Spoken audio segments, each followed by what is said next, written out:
বৈষম্য বিরোধী ছাত্র আন্দোলনে আওয়ামী লীগ বিরোধী সাধারণ জনগণ ও ছাত্ররা মিলে সরকার তাড়ানোর 2 মাস পরেই অন্তর্বর্তীকালীন সরকারের দুর্নীতি এবং গুম অত্যাচারের কারণে এখন পাল্টে দিয়ে আওয়ামী লীগের পক্ষেই গান গাইছে।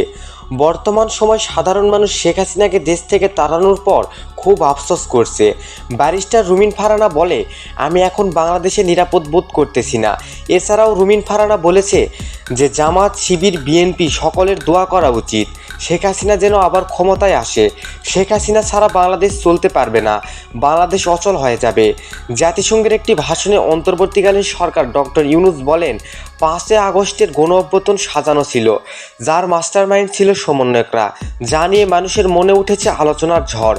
দেশের বিভিন্ন স্থানে চলছে মিছিল, ডক্টর ইউনূসের বাসভবনে বিক্ষোভ মিছিল চলতে আছে এবং শেখ হাসিনার দেশ ছেড়ে চলে যাওয়া মেনে নিতে পারছে না সাধারণ জনগণ।